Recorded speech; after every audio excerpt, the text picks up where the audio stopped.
Oi, pessoal, boa tarde. Espero que estejam todos bem. Obrigada pela sua participação.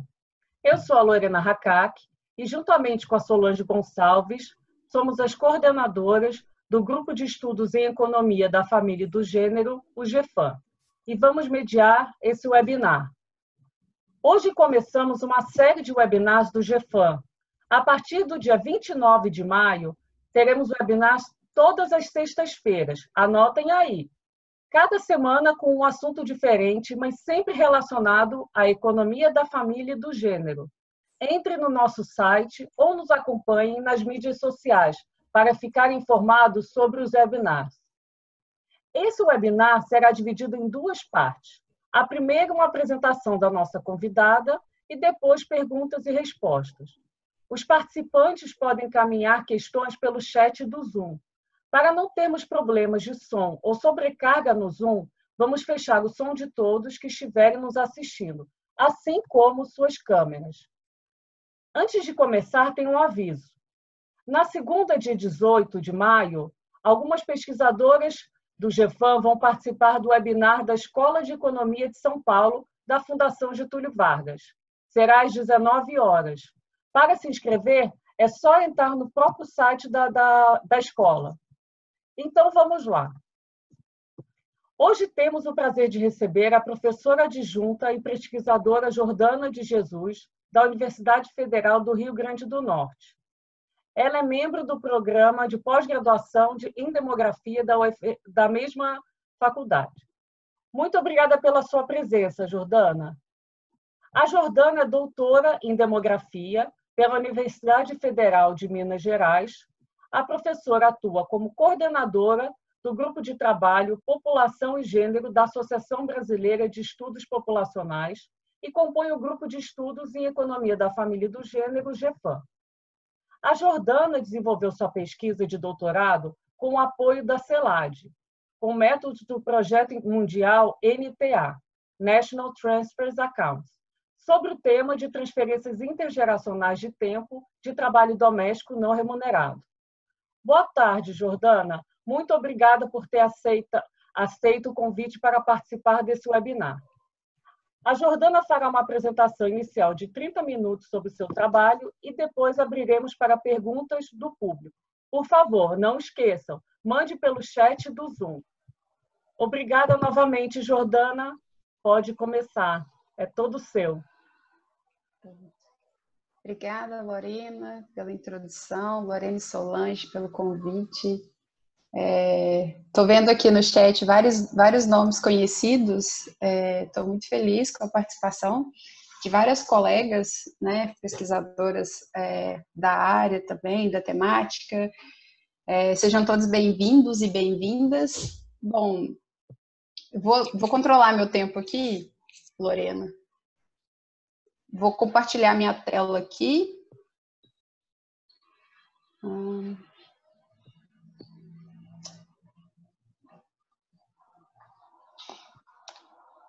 Tá funcionando? Todo mundo vendo a tela? Tá tudo certo? Bom, então, reforçar, né, meus agradecimentos à Lorena e a Solange para fazer esse seminário. A ideia, então, é discutir um pouco sobre trabalho doméstico no contexto da Covid-19. O que eu trago hoje para a gente conversar, acho que eu tenho que arrastar aqui, ou diminuir, talvez. Deixa eu deixar assim. Qualquer coisa, vocês podem me interromper. Bom, o que eu trago hoje para a gente conversar, então, são alguns resultados da minha tese e alguns avanços para a gente pensar o contexto da Covid-19, né, do isolamento. O título da minha tese foi Trabalho Doméstico Não Remunerado no Brasil, uma análise da produção, transferência e consumo. Foi orientada pela Simone Weiman, que a gente continua trabalhando junto, o Cássio, que me orientou, Simone, inclusive, está aqui me assistindo, pode participar depois da conversa que a gente vai abrir sobre essas questões. Bom, vamos pontuar o que é trabalho doméstico. Então, daqui para frente, quando eu falar em trabalho doméstico não remunerado, eu estou me referindo a todas essas atividades feitas nos domicílios, né, para atender as necessidades das pessoas. Então, são feitas pelos membros da família, não tem uma remuneração, né, envolvida, e é uma atividade diária, né, que atende a necessidade de todo mundo que está no domicílio. E tem alguns outros termos, mas eles são semelhantes, vai depender do enfoque que cada pesquisador dá, mas é a mesma ideia de afazeres domésticos, que é o termo, por exemplo, utilizado no IBGE, né, a terminologia do IBGE. Então, daqui para frente, afazeres domésticos e trabalho doméstico não remunerado vão ter a mesma ideia. E é importante ressaltar também que em trabalho doméstico a gente está falando também de cuidado de crianças. Talvez em um primeiro momento trabalho doméstico não remeta a cuidados de criança, mas eles são um tipo de trabalho doméstico. Bom, vamos começar falando do caso do Brasil. E a gente não tem nenhuma pesquisa de uso do tempo, assim. Por que é importante falar que a gente não tem pesquisa de uso do tempo? Porque essa é a forma mais completa de conhecer a forma como as pessoas se dedicam às suas atividades.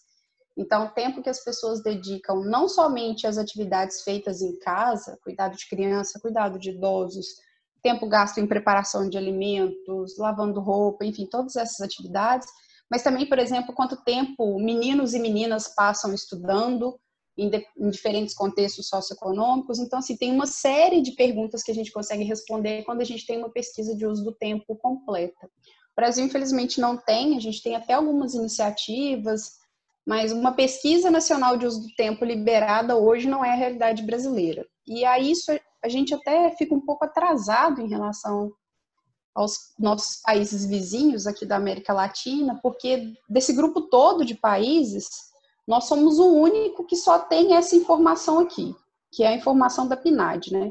Quantas horas por semana a pessoa dedica aos afazeres domésticos. E é dessa informação que a gente tem que tirar todas as análises que a gente faz. Bom, eu sou demógrafa, né? Faço parte do GEFAM, que tem essa abordagem econômica, mas eu sou demógrafa. E uma preocupação que os demógrafos têm é sempre com a qualidade do dado, né? Então, quão boa é a informação que você está utilizando para gerar suas estimativas.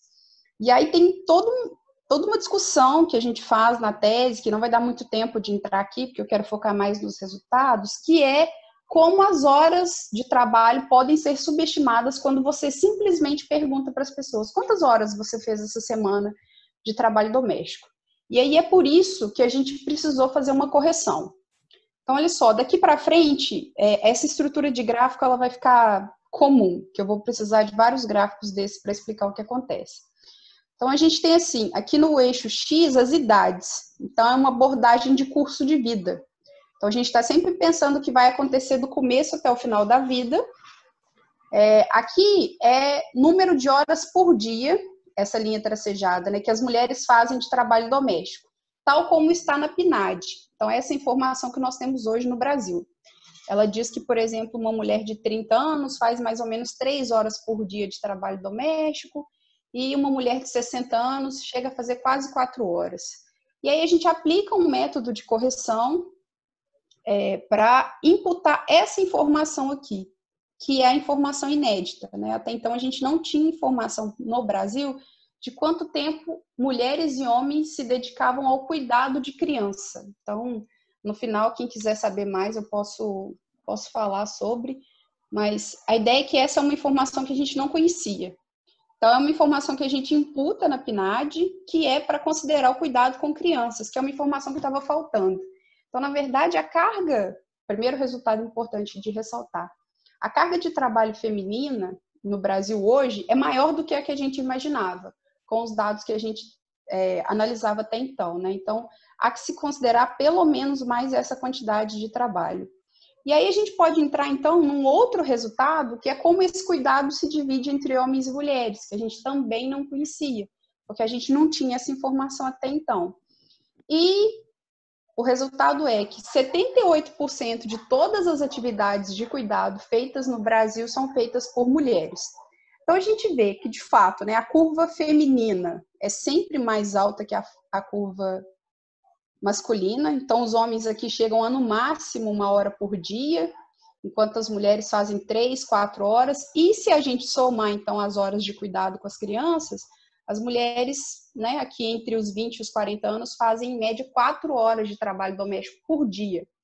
Então, a realidade de desigualdade brasileira no trabalho doméstico é que, na verdade, as mulheres fazem 4 vezes mais atividade doméstica que os homens, e não 2 vezes, né, como alguns resultados podem indicar. Então, assim, o gap é muito maior.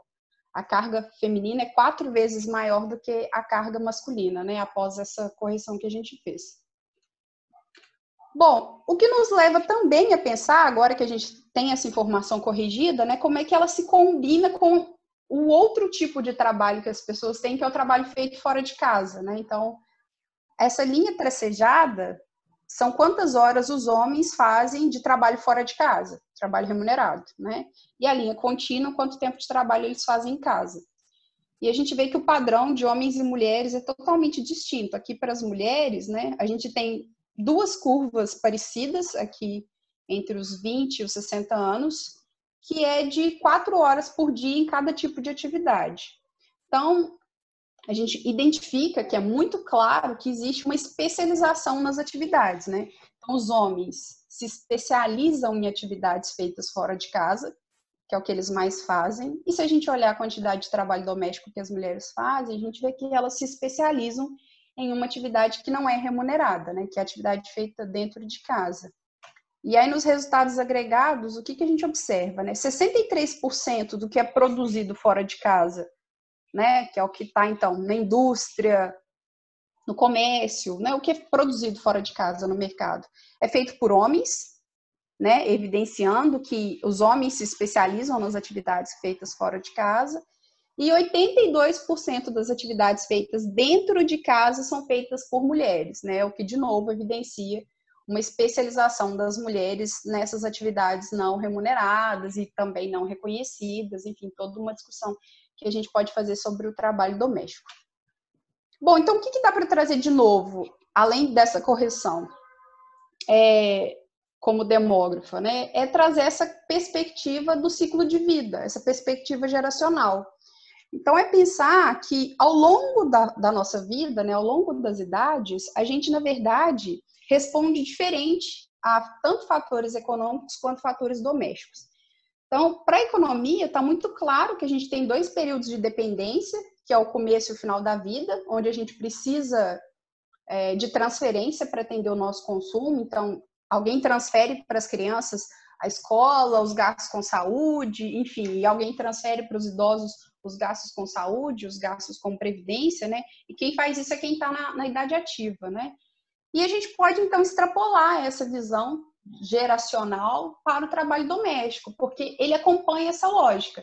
No começo da vida, a gente tem uma dependência desse tipo de trabalho, né? Porque a gente precisa de cuidados, a gente precisa que alguém cuide durante a infância, e também, né, nas idades mais avançadas, onde a gente também é dependente de cuidados, a gente não consegue produzir o suficiente, né, para o próprio consumo. Então, a ideia é trazer essa agenda internacional para o trabalho doméstico no Brasil.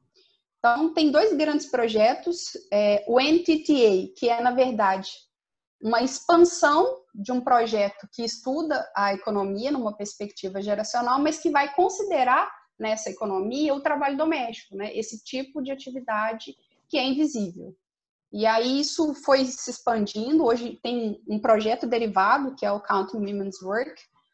Os 2 são dirigidos pela Doni Hauer. Ela até deu um seminário há uns dias no CIDEPLA, foi muito, muito proveitoso. E tem um grupo de países, então, que fazem essa estimativa, considerando as gerações, considerando as transferências. E o que a gente está tentando fazer é colocar o Brasil nesse grupo, né? Então, a gente está tentando avançar. E é um pouco audacioso, porque, como eu falei lá no começo, desse grupo todo de países, assim, o único que só tem uma única pergunta sobre trabalho doméstico é o Brasil. Todos eles fazem suas pesquisas com pesquisas de uso do tempo completas, né? Então, a gente está tirando leite de pedra, como eu vou mostrar. Bom, e aí, aquela especialização que eu comentei, vista do ponto de vista do ciclo de vida. Então, aqui a gente tem as idades e a diferença entre quantas horas os homens e as mulheres fazem no mercado remunerado. E aqui embaixo, quantas horas a mais as mulheres fazem no trabalho de casa. Então, quanto mais distante essa curva, quer dizer que mais separadas são as esferas. Então, mais as mulheres estão dentro de casa e mais os homens estão fora de casa, né? Esse é o padrão ao longo da vida. Então, por exemplo, aqui nos 30 anos, as mulheres fazendo mais de 20 horas a mais do que os homens em casa e os homens podendo fazer quase 18 horas a mais que as mulheres fora de casa. Só que a gente sabe que o Brasil é um país muito desigual, então é sempre importante considerar as desigualdades. Então, esse próximo resultado sobre a especialização, né, sobre essa forma como homens dividem, né, o trabalho em casa e o trabalho fora de casa, né? Então, como homens estão mais concentrados fora de casa e como mulheres estão mais concentradas dentro de casa, a gente apresenta aqui agora por nível de renda. Então, funciona assim, a gente separa a população por níveis de renda, que é o que a gente chama de decil. Então, esse primeiro grupo aqui, ó, é o grupo que tem a renda 10% mais baixa. Depois, os próximos 10%, até a gente chegar aqui no último grupo, que tem a renda 10% mais alta. Então, de maneira muito simplista, para quem está conhecendo o conceito de decil agora, é como se a gente passasse, então, do grupo mais pobre até chegar no grupo mais rico e vendo o que acontece com a especialização. Então, funciona assim, quanto mais separadas são essas curvas, quer dizer que mais separadas são as esferas para homens e mulheres. E a gente vê que conforme a gente aumenta a renda, né, a especialização diminui. Bom, essas duas coisas, na verdade, se retroalimentam, né? Então, a maior possibilidade na verdade, a maior presença de renda possibilita menor especialização, como também a menor especialização pode permitir mais renda. Então, fica muito claro que especialização e renda, elas não combinam.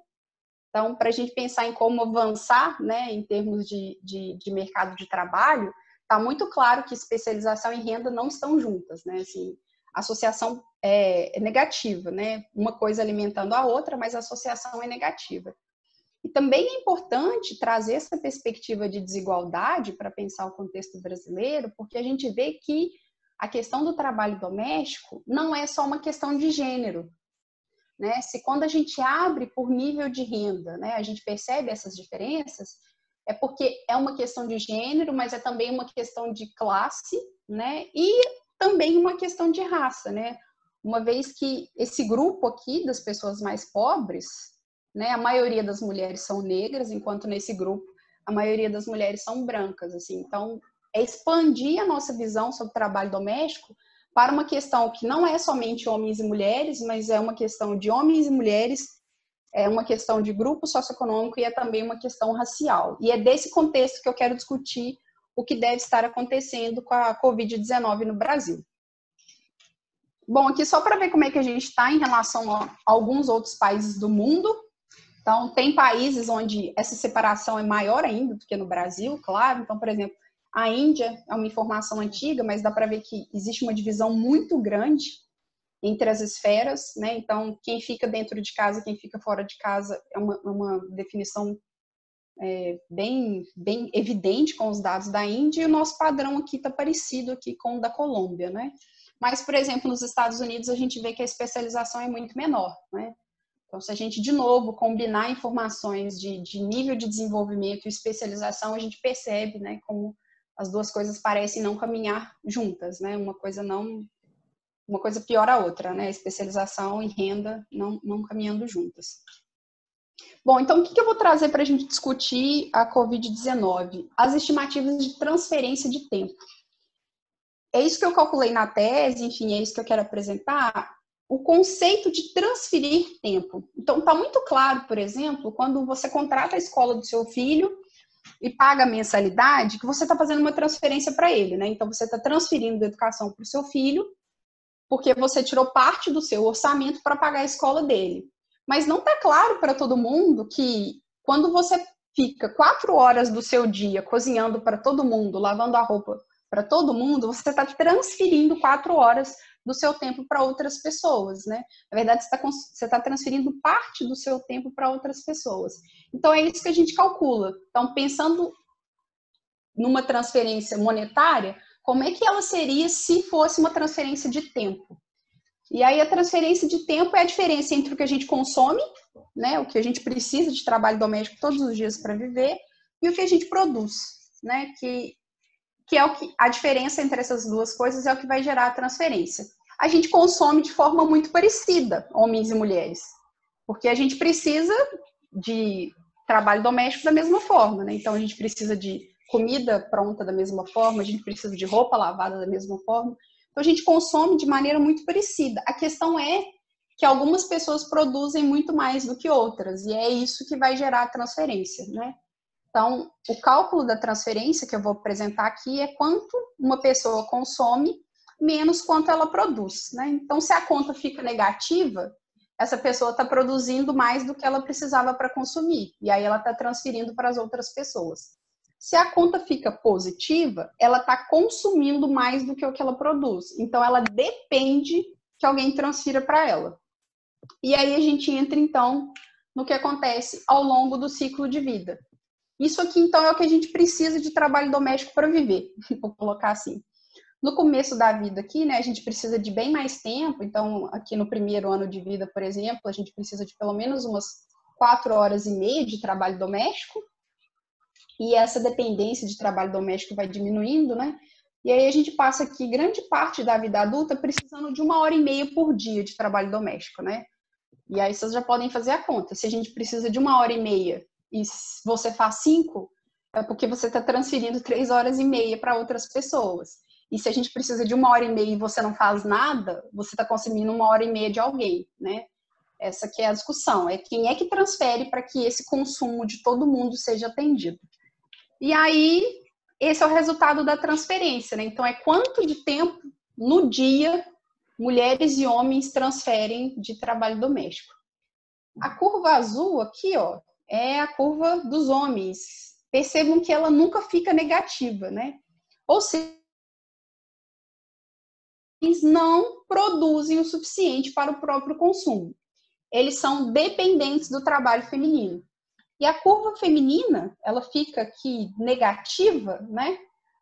Mais ou menos nos 17 anos, que é quando as mulheres se transformam em transferidoras líquidas. Então, isso aqui é o número de horas que as mulheres cedem todos os dias, ao longo do ciclo de vida, para atender essa demanda aqui da infância, claro, né, atender a demanda dos filhos, mas também para atender essa demanda aqui, que é gerada pelos homens que não produzem o suficiente para o próprio consumo, né? Então, homens consumidores líquidos, mulheres transferidoras líquidas, né? Então, as mulheres passam quase o ciclo de vida todo da fase adulta na condição de transferidora líquida, né? De alguém que entrega tempo do próprio dia para cuidar de crianças, mas também para cuidar de homens adultos.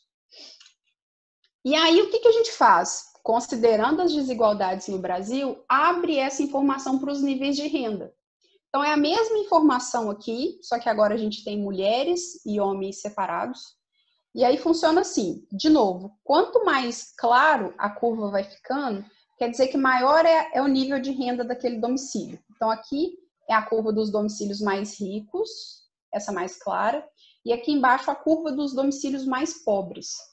E aí a gente vê que, na verdade, tem muita diferença entre as mulheres, né? Então, na forma como as mulheres transferem trabalho doméstico por nível de renda. Então, chama atenção que o nível é muito diferente. Então, aos 30 anos, uma mulher do grupo mais rico, né, da população, ela transfere 1 hora por dia para a família, o que daria 7 horas na semana. E para uma mulher mais pobre... Opa, meu tempo aqui saiu. Para uma mulher mais pobre, a transferência é de quase 5 horas por dia, né? Então, assim, que daria 35 horas na semana de transferência. Então, o nível é muito diferente. Mas uma coisa que eu queria chamar a atenção é para o momento da vida em que essa transferência começa. Assim. Então, em que momento as meninas se transformam em transferidoras líquidas? Ou seja, em que momento mulheres são responsabilizadas pela transferência de trabalho doméstico para as pessoas na família? E aí, aqui no comecinho, a gente tem as meninas mais pobres e aqui no final as meninas mais ricas. Então, aos 13 anos, nas famílias mais pobres, as meninas já se transformam em transferidoras líquidas. Ou seja, elas já têm responsabilidade de produzir mais do que o consumo que elas precisam. Então, não se trata de arrumar a própria cama e lavar o próprio prato. É arrumar a cama de alguém e lavar o prato de alguém, né? E essa transferência líquida vai começar para as meninas mais ricas mais ou menos aos 23 anos. Então, a gente tem 10 anos de responsabilidade separando meninas pobres de meninas ricas. E aqui eu já quero, então, começar a discutir os efeitos da Covid-19. Porque, como eu vou mostrar, né, a gente tem as evidências de que o consumo das famílias aumentou e, enfim, dos 13 aos 23 anos é quando as meninas deveriam, né, estar estudando e se preparando para a entrada no mercado de trabalho, né? E aí a desigualdade fica muito clara, né? A desigualdade sobre responsabilidade doméstica. Então, se o trabalho doméstico aumentou nos domicílios, as meninas pobres estão sendo as mais afetadas nesse momento. E aí, para os homens, a gente vê aqui que não muda muita coisa.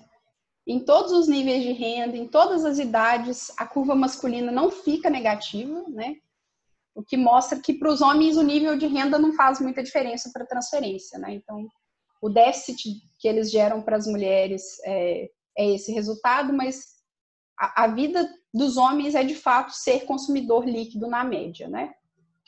Bom, e aí então vamos agora falar sobre o contexto, né, da pandemia, né? Pensando então que já existe esse contexto muito desigual de alocação entre trabalho em casa e trabalho fora de casa, e que essa alocação ela é muito desigual entre famílias mais ricas e famílias mais pobres. É esse o meu ponto de partida para pensar o que está acontecendo com o isolamento social, né, como uma única forma de, enfim, combater o contágio da Covid-19. Como é que a gente fez isso, né? Que estimativas eu trouxe? Comecei a olhar para o trabalho doméstico remunerado, né? Então, no Brasil, a gente tem uma dependência cultural do trabalho doméstico remunerado e também uma necessidade das famílias, dada a falta de apoio institucional, né, para conciliar o trabalho dentro e o trabalho fora de casa. Então, o trabalho doméstico remunerado, ele tem um papel muito importante no Brasil. E aí, o que é o trabalho doméstico remunerado? É a empregada doméstica, a diarista, a babá, aí coloquei também creche como uma forma de trabalho de cuidado contratado, né? Qual que é a grande questão? O trabalho doméstico não remunerado, a informação está na PNAD, né? A Pesquisa Nacional por Amostra de Domicílios. O trabalho doméstico remunerado, a informação está na POF, que é a Pesquisa de Orçamentos Familiares. Ou seja, a gente não tem hoje na mesma base de dados as duas informações. Então, a gente tem um projeto no CNPq que é justamente para juntar todas essas informações e estudar essa questão para as famílias. E a gente adiantou um pouco a agenda, né? Então, a gente tinha outras atividades, mas dada a situação da Covid-19, a gente adiantou um pouco essa agenda para gerar alguns resultados e pensar no que está acontecendo no Brasil. Então, aqui é o seguinte, decil 1 é o grupo com a menor renda no Brasil. Decil 10, grupo com a maior renda no Brasil. E aqui o consumo diário de trabalho doméstico não remunerado, que eu já apresentei, que não muda muito. O que muda? O consumo de trabalho doméstico remunerado, que é essa curva vermelha aqui, ó. Então, isso é o consumo ao longo da vida entre o grupo de maior renda, né, de trabalho remunerado. E essa de tempo em creche. Então, a gente vê que na primeira infância aqui, né, o grupo da população, né, de mais alta renda, né, as crianças recebem um investimento de tempo bem maior, né, do que entre as crianças mais pobres. Depois, quando a gente abrir para perguntas, eu explico melhor como é que eu calculei esse consumo. Mas, de fato, então, a realidade de consumo das crianças já era muito diferente antes da pandemia, né? Então, vou falar também sobre as limitações, porque esses são resultados preliminares. Então, essa curva vermelha, desculpa, deixa eu voltar um slide aqui. Essa curva vermelha aqui, ó, que é de trabalho doméstico remunerado, combinada com essa curva azul, que é de consumo de tempo em creche, combinado com acesso de bens e serviços, faz com que, e de famílias menores, né, faz com que a quantidade de horas que as mulheres mais ricas fazem de trabalho doméstico seja esse patamar, então chega aqui no máximo a 3 horas por dia, e que esse seja o patamar das famílias mais pobres, né? Essas são as mulheres nas famílias mais pobres, né? chegando a fazer aqui 6 horas por dia de trabalho doméstico ao redor dos 27 anos. Então, assim, essa diferença entre homens e mulheres, do grupo de mais baixa renda e de mais alta renda, é explicada pela combinação daqueles fatores, né? Então, contratação de empregadas domésticas, contratação de babás e também tempo em creche, né? E aí, a gente tem evidências de que o consumo de trabalho doméstico aumentou. Então, suspensão de atividade escolar, suspensão de creche, escolas que mantiveram as aulas online, né? E isso foi bem seletivo, né? São escolas particulares, enfim, mas que isso também está afetando as famílias. A suspensão das redes de apoio informais, né? Que são muito importantes para as mulheres mais pobres, né? Que, por exemplo, contam com as avós para ajudar no cuidado dos filhos, e aí essa rede está suspensa com isolamento. E as pessoas têm feito mais refeições em casa, as pessoas têm feito mais atividade de limpeza, né? A questão é como é que isso tem sido incorporado na vida das famílias, pensando então em todas essas desigualdades. Então, o trabalho doméstico geral, que é toda essa atividade da casa, né? A gente acredita que ele aumenta para todas as mulheres, mas ele não aumenta da mesma forma. Então, essa carga maior chega para as famílias, mas as famílias tinham estruturas diferentes para lidar com esse aumento de trabalho doméstico. E como que eu vou mostrar isso? Eu trouxe esse gráfico que é o percentual de domicílios, comparando mais ricos e mais pobres, que não tem máquina de lavar roupa. Então, entre os mais pobres, 73% não tem máquina de lavar roupa, que é um bem que diminui muito o tempo dedicado ao trabalho doméstico, e esse montante é só 9% entre as famílias mais ricas. E entre os 10% mais pobres, a gente ainda tem quase 40% de domicílio onde se utiliza lenha ou carvão para preparar alimentos. Então, assim, ainda que chegue a mesma necessidade de consumo nas famílias, a forma como isso vai aumentar a carga de trabalho vai ser muito diferente entre as mulheres mais pobres e as mulheres mais ricas. E aqui também a água não canalizada, né? Então, fazer trabalho doméstico sem água em casa, né? Para o nosso contexto urbano, isso pode ser nosso contexto urbano metropolitano, enfim, né? De pessoas com acesso à escolaridade, à renda, isso pode parecer uma realidade muito distante, mas então vamos pensar na combinação desses fatores. Então, o trabalho doméstico vai chegar para todas as mulheres com o isolamento, mas elas serão afetadas de maneira diferente. E agora o que deve estar acontecendo com os cuidados, né? Que eu acho que a gente tem que pensar os cuidados separados das atividades domésticas gerais. Então aqui, ó, eu só recortei daquele gráfico de consumo a infância. Então esse é o consumo na infância das famílias mais pobres, né? Então quantas horas as crianças consomem na infância nas famílias mais pobres, e aqui quantas horas as crianças mais ricas consomem na infância, né? Então, por hipótese, essa curva vermelha está suspensa, né? As empregadas domésticas não deveriam estar indo aos domicílios, né? Então, por hipótese, essa curva vermelha está suspensa, e essa curva azul também está suspensa, que é a creche e a pré-escola. E aí a pergunta é, como é que isso deve ter sido incorporado, então, na vida das famílias? Então, o que a literatura diz, né? Esse tempo investido na primeira infância, ele é visto como uma forma de investimento em capital humano. Então, é muito provável que esse grupo familiar esteja se desdobrando para manter o consumo dessas crianças, né? Justamente porque ele é visto como uma forma de investimento em capital humano. É o que a literatura demonstra. Então, pode ser que esse grupo mais rico esteja incorporando toda essa quantidade de trabalho doméstico ao consumo dos seus filhos, né, sendo provido dentro de casa, que antes era via contratação. A literatura mostra também que, proporcionalmente, os homens cuidam mais de crianças do que da casa. Então, existe mais status em cuidar do filho, né? Existe também essa questão de que é uma forma de investimento, é uma atividade menos rotineira, né? Tem muito mais prestígio o cuidado de filho, então é nessas atividades que os homens se envolvem mais. Então, o que eu imagino que pode estar acontecendo é que esse grupo incorporou essa atividade aos seus domicílios, mas que essa foi a atividade que pode estar sendo melhor distribuída entre homens e mulheres. Então, essa parte verde de trabalho doméstico geral, não. Mas, dado o que a gente observa na literatura sobre como homens se dedicam ao cuidado de crianças, pode ser que seja essa quantidade de trabalho doméstico que esteja sendo mais bem distribuída, né? Assim, que a gente tem uma melhor distribuição. Não quer dizer que essa distribuição seja igualitária, né? Mas é onde eu imagino que ela pode estar acontecendo de forma mais equilibrada em relação ao cuidado de crianças nesse decil, né, mais alto, que é uma Brasil. Bom, gente, é isso. Meu tempo termina, na verdade já terminou há 1 minuto. Eu espero que ainda esteja todo mundo aí. E a gente abre para conversar, então, sobre esses resultados. Eles são preliminares. A gente tem uma série de pressupostos por trás. Enfim, eu acho que agora é o momento para a gente conversar sobre eles. É isso. Deixa eu abrir aqui. Pronto. Tá todo mundo aí?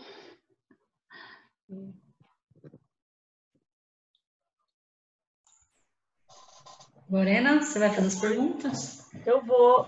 Jordana, você pode liberar a tela, por favor?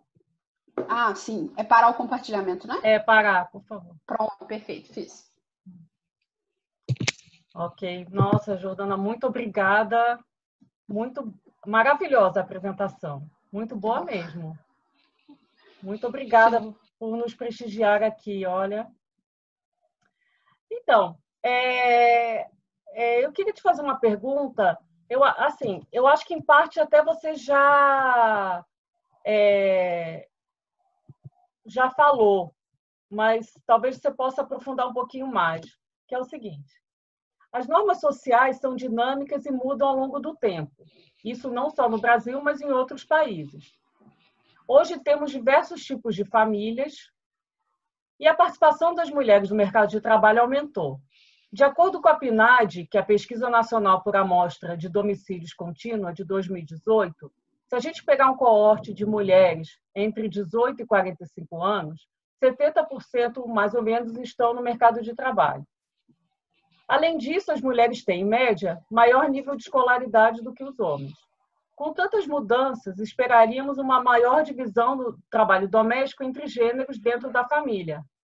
Porém, não é isso que acontece no Brasil. Na verdade, nem no Brasil, nem em outros países.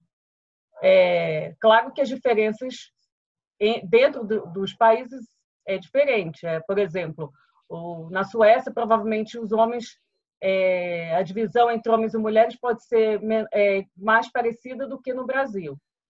Então, o trabalho doméstico incide muito mais sobre as mulheres. E aí eu queria te perguntar o seguinte: com base na sua pesquisa, né, como que você pode explicar esses diferenciais de gênero na alocação de tempo em trabalho remunerado e não remunerado, e como que ele se comporta em diferentes arranjos domiciliares, inclusive entre domicílios de menor e maior poder aquisitivo? Então, essa de menor e maior poder aquisitivo você falou.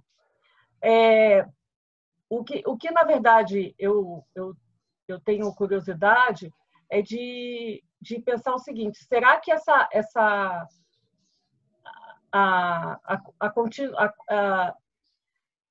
gerações, por exemplo, quando você tem aqui no Brasil, você tem uma geração passando para outra. Então, por exemplo, as meninas, desde muito novas, já começam a fazer esse trabalho doméstico. Então, será que isso não vai passando de uma geração em outra? Como que a gente poderia quebrar esse ciclo e fazer com que os homens ajudassem mais no trabalho doméstico?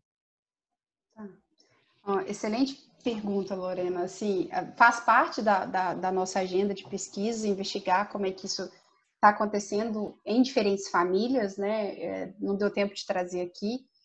Mas o que a gente tem observado, assim, que os trabalhos se empilham.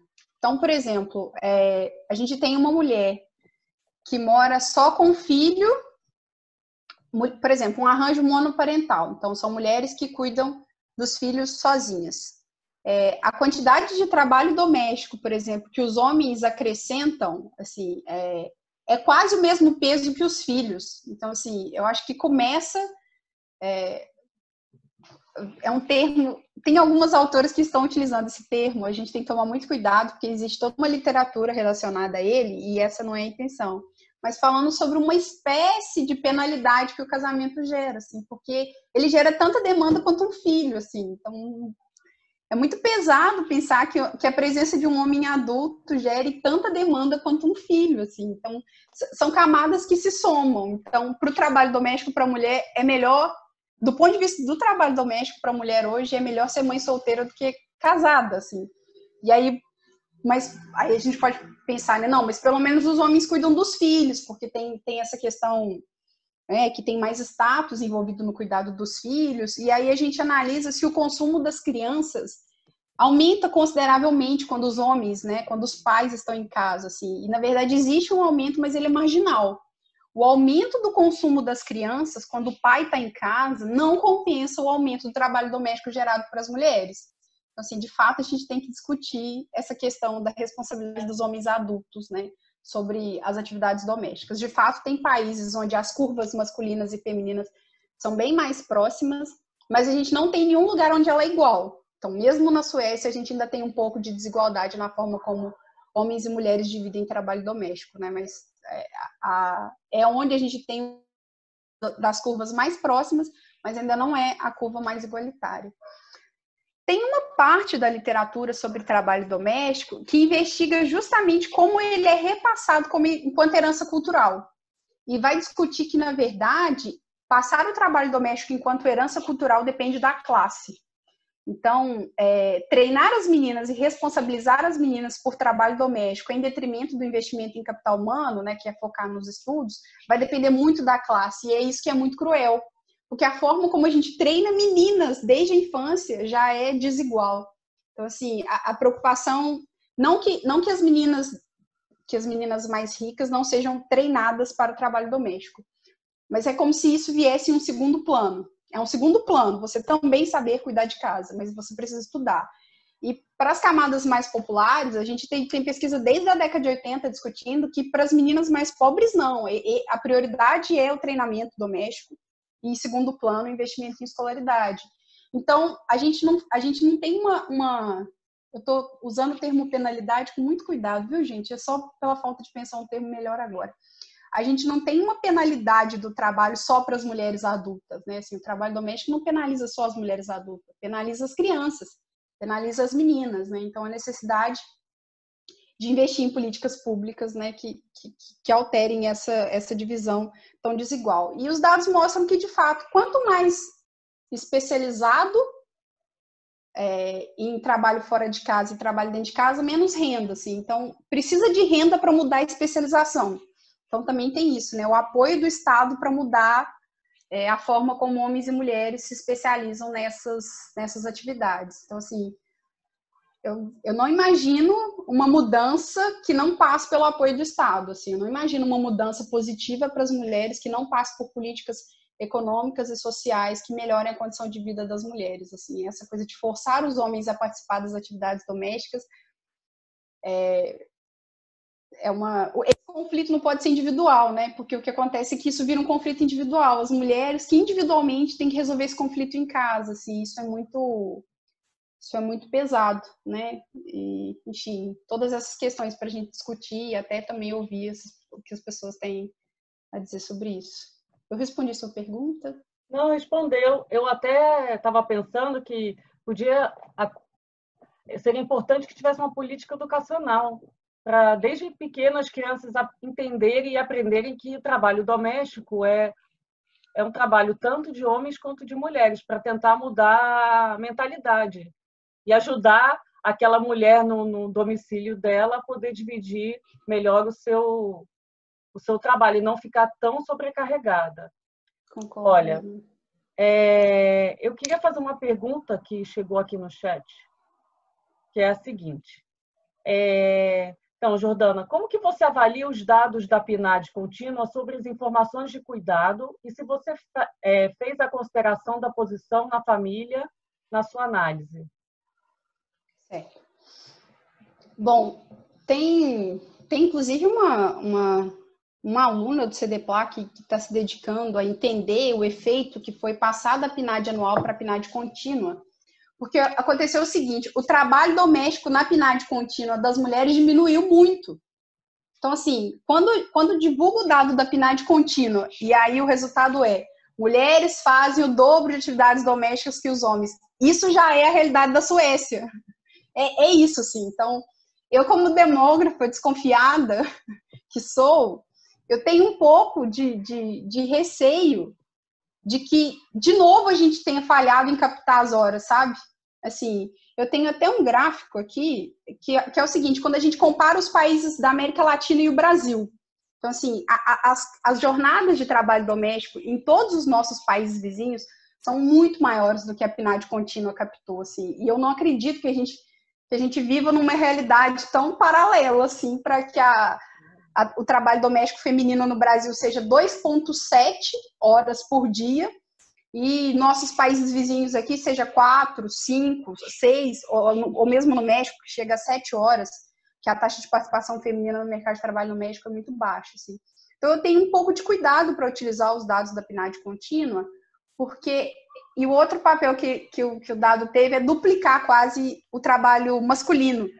Então, assim, a forma como foi perguntado, né, uma série de atividades, né, que parece que induziram os homens a declarar mais tempo de trabalho doméstico, mas que inibiu as mulheres na declaração, assim. A gente não acredita que de uma hora para outra as mulheres passam a fazer 1 hora a menos por dia, assim, de um ano para o outro.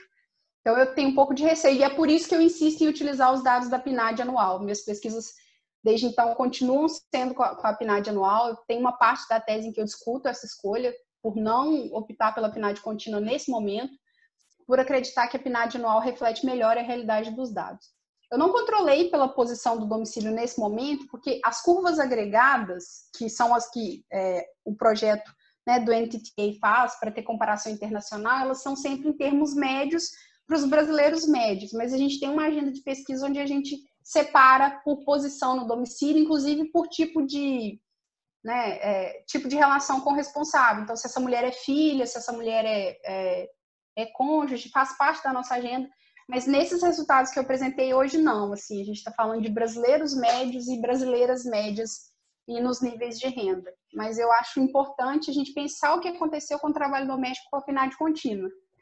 Eu fico bem desconfiada com 2 horas e 40 minutos por dia, assim, esse dado, assim, nem nos Estados Unidos, onde a produção doméstica é bem baixa, que tem a ver com, enfim, coisas adquiridas no mercado e padrões culturais.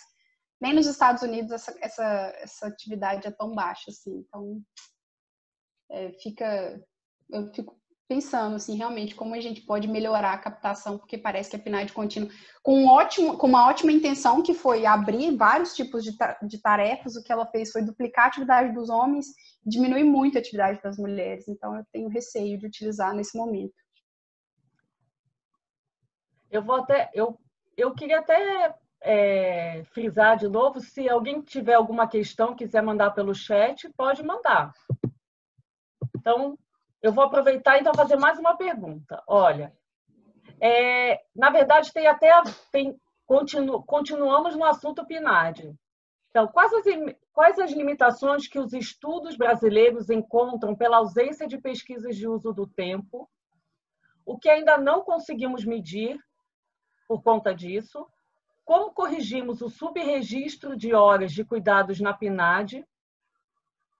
E de que forma a PNAD pode apresentar seus dados para facilitar os estudos nesse assunto, inclusive voltando a apresentar os dados por microdados? Certo. Bom, quando a gente não tem uma pesquisa de uso do tempo completa, a gente não consegue entender como, de fato, as restrições acontecem. Porque é o seguinte, o dia de todo mundo tem 24 horas.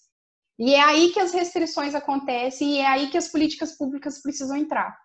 Então, quando a gente não conhece as restrições impostas às mulheres e às meninas e às famílias pobres, né, a gente não entende perfeitamente os efeitos que essa restrição causa.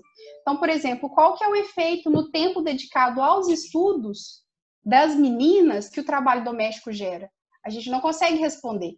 Então, assim, a gente tem aproximações, meu trabalho tem muito de aproximações, mas a resposta não está completa, porque eu não sei se essa menina, para fazer as 4 horas, sei lá, 3 horas que ela precisa fazer, se com isso ela só estuda 2 horas. Uma outra menina que está num domicílio onde ela não precisa fazer nada e com isso ela pode estudar 5 horas, assim. Então a gente não entende como as restrições acontecem de fato. E se a gente conhece pouco das restrições, é mais difícil que as políticas públicas elas sejam específicas e que elas cheguem direto no problema, assim. Então eu acho que primeiro é isso, a gente não conhece as restrições das mulheres, das meninas, das famílias, das avós, enfim, a gente não conhece as restrições.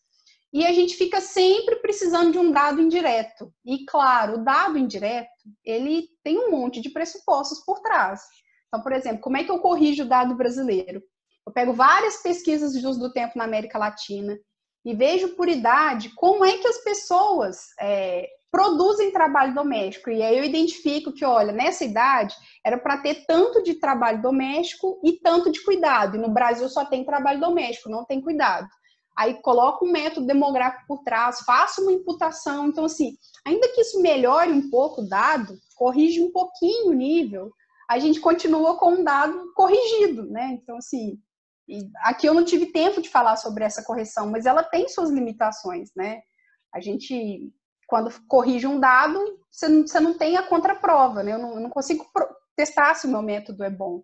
Então, também é isso, assim, a gente fica dependendo de informações corrigidas e que elas têm também um alcance que é limitado, né? Uma abrangência que é limitada. Não dá para corrigir indefinidamente o dado, assim, né? Porque você vai agregando problemas. E sobre a PNAD não liberar os tempos, eu também não sei qual é a questão, né? Então, pergunta... Eles fizeram uma em 2015, se eu não estou enganada, que foi a primeira, e que a gente ficou na maior expectativa que eles iam soltar o tempo em cada atividade, assim, e eles não soltaram. Imagino que deve ter uma questão, talvez os dados não tenham, de fato, ficado próximo do que os pesquisadores estavam esperando. Tem uma discussão enorme na literatura sobre quais os efeitos sobre a quantidade de trabalho doméstico que você capta, segundo a forma como você pergunta. Então, assim, pode ser que isso ainda esteja sendo desenvolvido pelo IBGE. Ano passado, no nosso encontro, a gente organizou um encontro na Unicamp, Encontro Nacional sobre População, Trabalho e Gênero, e o Cimar do IBGE comentou, né, que existe uma agenda no IBGE para fazer uma pesquisa de uso do tempo, enfim, mas a gente está vendo que agora provavelmente essa agenda vai ser adiada, porque, enfim, chegou o Covid, chegou restrição orçamentária ainda mais pesada. Então, assim, a gente vai continuar ainda muito tempo sem conhecer de fato como as famílias, né, dedicam seus tempos às atividades. Vamos com o dado corrigido, que é o que a gente tem por agora, e continuar discutindo sobre qual a melhor forma de corrigir a informação, inclusive, né? Já que é isso que a gente vai ter, pelo menos eu acredito que pelos próximos 2, 3 anos, é só isso que a gente vai ter, né?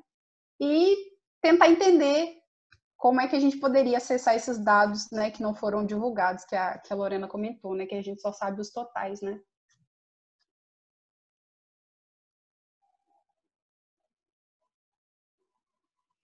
Tem algumas coisas aparecendo aí no chat. Tô tentando acompanhar enquanto falo. Oi, Lorena? Acho que você está com o microfone mutado aí. Você pode fazer, tem uma pergunta da Simone, uma da Diana e uma da Cláudia. A Jordana falou que não tem dado de trabalho doméstico remunerado na PNAD, se eu não entendi errado. Mas e os dados de emprego como trabalhador doméstico, que existem na PNAD contínua, não seriam adequados? Certo. Bom, não é adequado porque essas duas coisas não estão no mesmo domicílio. Essa que é a questão. Eu sei quem faz o trabalho doméstico, mas eu não sei quem consome. Essa é a dificuldade. Então, assim, a Simone até orientou uma tese, eu não sei se entre nós ela é conhecida como Fatinha, mas é a Maria Fátima Lage Guerra, do Diese, que discutiu justamente isso na tese dela, que é o seguinte: de um lado a gente tem quem oferta trabalho doméstico, do outro lado a gente tem quem contrata esse trabalho doméstico, mas a gente não tem nenhuma informação para casar as duas. E 900 mil empregadas domésticas. Mas como essas 6 milhões de empregadas domésticas deixaram a atividade doméstica dentro dos domicílios das outras pessoas, eu não sei. Então, por exemplo, eu tive que fazer tive que fazer alguns pressupostos com a POF, porque nem na POF eu sei quantas horas aquela família contratou. o que eu sei? Se aquela família contratou uma empregada doméstica e ela trabalha com carteira assinada ou não, se contratou uma babá, se contratou uma diarista, eu só sei que contrata e quanto gasta, eu nem sei quantas horas. Então, o que eu fiz foi utilizar a informação das empregadas domésticas, e aí peguei da tese da Maria Fátima, peguei informação, né, dos turnos médios das empregadas domésticas para, de novo, imputar na informação da PNAD. Então, é uma combinação, é a primeira vez que eu estou mostrando esses resultados, inclusive é a primeira vez que a gente fez isso, é parte de um projeto, na verdade, que é de 3 anos, assim, é uma coisa que seria quase que de longo prazo, e a gente antecipou agora com a Covid, para pensar o que está acontecendo, mas a única forma é combinando essas duas bases. Não tem como, com a informação da PNAD, saber como essas mulheres entregaram trabalho doméstico dentro dos domicílios que consumiram. Porque eu olho para os indivíduos, assim, eu olho quanto cada indivíduo na PNAD consumiu de trabalho doméstico. Então, não tem como fazer, só mesmo combinando essas duas bases. Ok. Eu tenho mais um comentário da Simone. Jordana, eu pediria que você comentasse sobre o questionário específico sobre os efeitos do Covid pelo NTTA, que está circulando internacionalmente e que vamos circular por aqui. E pedimos que todos respondam e divulguem. Sim. Gente, pois é, por favor, quem puder participar e divulgar essa pesquisa, é o seguinte, a Gretchen Dornhauer, que é a coordenadora desses grandes projetos internacionais que utilizam essa metodologia para estudar o trabalho doméstico, ela desenvolveu um questionário que é justamente para entender o que está acontecendo durante o isolamento, né, com a pandemia da Covid-19. Então, o que eu fiz aqui foi um exercício, levantei várias hipóteses, mas o que vários pesquisadores têm tentado fazer é, de fato, medir. Então, se o trabalho doméstico aumentou, que tipo de trabalho doméstico aumentou. Então, ela desenvolveu essa pesquisa que a gente tem divulgado no Brasil, então eu peço para vocês, a gente pode até passar o link aqui, se você tiver o link por aí, Simone, fácil para divulgar, ou eu peço para a Lorena mandar para os contatos, mas a ideia é que quanto mais gente responder, claro, melhor, mas também para a gente entrar nas estatísticas internacionais, porque é interessante quando a gente consegue colocar essa perspectiva comparada, assim, né, para a gente entender as diferenças, e eu acho que quanto mais comparações a gente faz, mais fica claro a ideia de como o gênero é uma construção social, porque quando você muda os contextos das mulheres e dos homens, as realidades mudam. Então, assim, é para pensar também nas questões sociais, né, como elas respondem em diferentes contextos em relação ao gênero. E aí, por favor, então, esse é um questionário rápido de ser preenchido, a gente está até trabalhando na tradução dele para o português, em parceria com a Gretchen, mas peço que vocês deem divulgação, é importante. Nos Estados Unidos, ela já tem evidência, né, do aumento do trabalho. Tem uma pesquisa feita na Espanha também, que eu acompanhei na semana passada, mostrando que, proporcionalmente, os homens aumentaram o cuidado de criança em relação às outras atividades. Então, parece que a nossa hipótese aí está até consistente com que o primeiro resultado que eu vi já apresentou. E também para entender os efeitos, que eu nem mencionei aqui, mas claro, né, gente, a questão de como as mulheres estão sendo afetadas em relação à renda e em relação ao trabalho, né? Então, já são mais vulneráveis nesse contexto, eu nem mencionei, né? Então, ainda tem mais essa questão. Então, ela pergunta, né, sobre se a renda foi afetada, como o trabalho doméstico foi afetado, e também como é que a locação está acontecendo dentro de casa. E um dado interessante para a Espanha, que os pesquisadores já encontraram, é que houve uma especialização nas compras fora de casa. Então, assim, os homens passaram a fazer compras. Aí a discussão tem uma questão que é de gênero, né? O gênero forte que sai de casa para fazer compra. Essa é uma discussão que foi levantada nesse seminário que eu assisti. Mas a outra é simplesmente uma necessidade de sair de casa e aí os homens falam, não, eu vou fazer compras. Pode deixar que as compras eu faço. Assim. Então, ficou uma atividade super especializada. Na Espanha, na Covid, só os homens fazem compra. E para atingir as famílias, eles mandaram e-mail para as escolas e começaram a pedir às escolas para mandar para os pais. Então, eles conseguiram uma amostra bem bacana assim, para a Espanha. Já é um resultado que a gente conhece com a Covid. Então, Solange, você colocou... O link está no chat, né? Da pesquisa? A Luana já colocou aqui. Já tá. colocou E no depois chat. A gente coloca também no site do GEFAM, para quem depois quiser olhar. Ótimo. Obrigada, Jordana. Então, eu vou fazer mais uma pergunta e eu acho que depois a gente já encerra. Tem uma pergunta da Cláudia, mas as meninas elas vão melhor na escola do que os meninos, né, na média. E assim, não sei se elas estudam menos. Como que deve ser essa dinâmica, né? Tá, é gênero. A explicação é gênero. Assim, o que a gente observa quando a gente estuda a demografia da educação é o papel importantíssimo que tem o gênero. Essa figura da menina que vai toda arrumada para a escola e que senta na primeira carteira. Essa é a figura que a gente tem de uma menina estudante, né? Assim, esse é o ideal de gênero de uma menina estudante. Então, o papel de gênero esperado das meninas provavelmente tem um efeito positivo, ainda que elas estejam nesse cenário de restrição. A forma como, na escola, né, se espera que meninas sejam organizadas, aí estojo rosa, assim, parte, né, do que deve recuperar esse menor orçamento de tempo dessas meninas é como a gente constrói, né, o gênero feminino na escola, que é essa menina que senta na primeira carteira e que sempre faz o dever e que as professoras e os professores, né, em média, esperam já das meninas uma maior dedicação aos estudos. Então, tem um efeito estojo rosa, que é esse o nome que alguns pesquisadores utilizam. Esse efeito estojo rosa deve ajudar essas meninas. Mas, ainda que a gente tenha uma restrição, o que a gente tem que pensar, né? Não, tudo bem, mesmo as mulheres que trabalham cuidam da casa. As mulheres que trabalham fora de casa cuidam da casa, mas a gente tem que pensar quanto tempo está sobrando para as outras coisas, né? E a literatura demonstra que essas mulheres têm adoecido. Então, mulheres que não têm tempo para nada têm adoecido. Então, ainda que a menina arrume tempo para fazer tudo, é isso. É a gente talvez já começar não sei, um contexto de pressão sobre essas meninas que lá na frente pode talvez se refletir em problemas, enfim, de saúde mental, né? A gente tem que pensar que ainda que elas deem conta de tudo, isso tem um preço, né?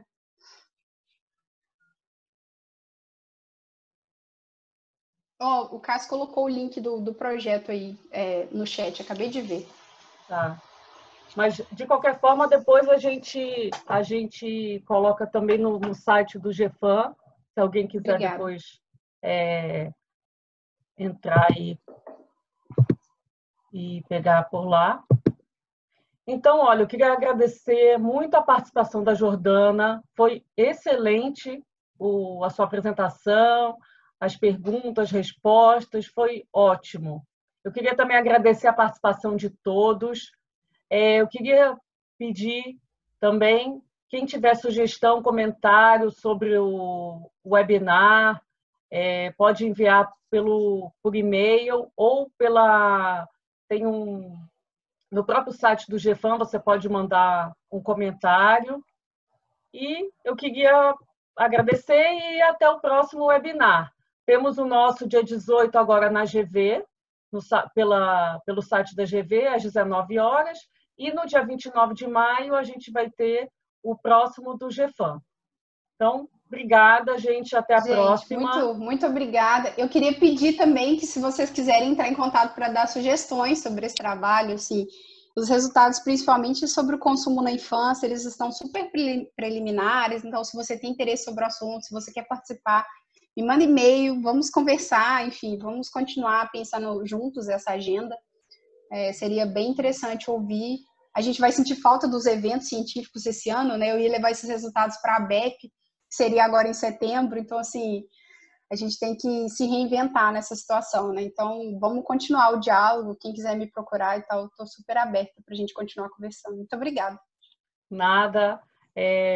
Só falar, Lorena, muito obrigada, Jordana, aí você abriu, né, esse ciclo de seminários que a gente pretende começar a fazer semanalmente, na verdade, todas as sextas, porque talvez seja um momento bom aí para a gente discutir esses temas, talvez no final da semana, sem dado que a gente sabe que tanta gente está sobrecarregada, na verdade, nesse período, né, a gente escolheu esse horário com carinho também, e na próxima semana a gente tem esse na FGV, depois a gente tem um sobre a questão das mulheres na academia e esse contexto de desigualdade também, mas vão acompanhando, a gente vai tentar sempre fazer a divulgação por esses canais que a gente conseguiu atingir a todos que estão aqui, e serão semanais, toda sexta, tá? Então, obrigada, Jordana, excelente. Acho que você trouxe luz aí para discussões que foram incríveis, assim, incríveis e chocantes para todo mundo aqui. Tá? Obrigada. Eu que agradeço a oportunidade. Valeu, gente. Muito obrigada, pessoal. Tchau, tchau, gente. Abraço. Tchau, tchau.